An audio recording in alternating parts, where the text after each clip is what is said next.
Lorsque je consulte des états financiers d'une compagnie publique, le chiffre pour moi qui est le plus révélateur est le flux de trésorerie disponible. Sûrement vous êtes plus familier avec le terme anglais « free cash flow ». Concrètement, je regarde les liquidités disponibles dans les comptes bancaires de l'entreprise. Pourquoi?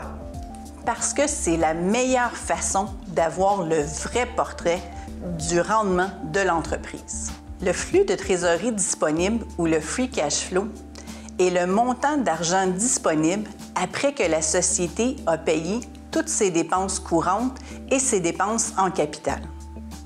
Par dépenses en capital, on pense par exemple aux fonds réinvestis dans la société pour l'achat ou la mise à niveau d'équipements. Lorsque le flux de trésorerie disponible est positif, c'est un indicateur que la compagnie est capable de générer plus de liquidités que ce qui est requis pour ses opérations et pour réinvestir dans son développement. La compagnie est tout à fait capable de se soutenir et il y a un potentiel de croissance à long terme. Elle est bien positionnée pour augmenter les dividendes de ses actionnaires, ce qui est important pour un investisseur qui prévoit vivre des revenus de son portefeuille.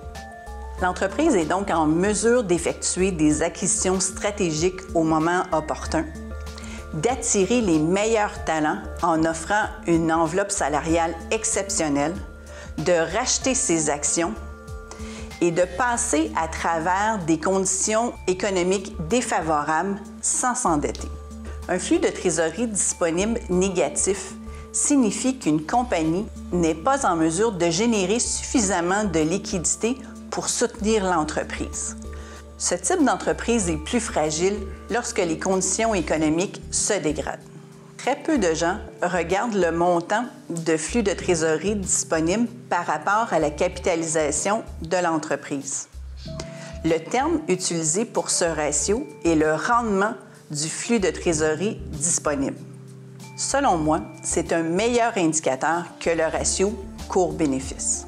La façon la plus courante de calculer le rendement du flux de trésorerie disponible est d'utiliser la capitalisation boursière de l'entreprise comme diviseur. Voici la formule pour le calcul. Donc, le rendement du flux de trésorerie disponible est égal au flux de trésorerie disponible de l'entreprise divisé par sa capitalisation boursière. Comme pour tous les indicateurs fondamentaux, il est important de regarder le flux de trésorerie disponible sur plusieurs années. Ça nous permet de déceler les tendances de gestion de l'entreprise.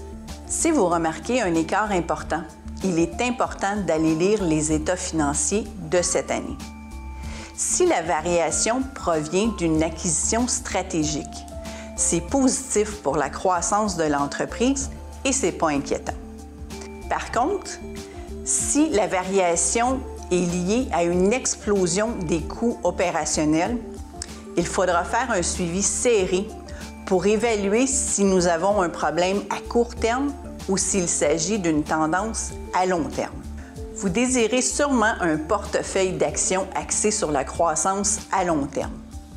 Communiquez avec moi pour discuter de notre stratégie d'investissement qui inclut l'analyse des flux de trésorerie disponibles.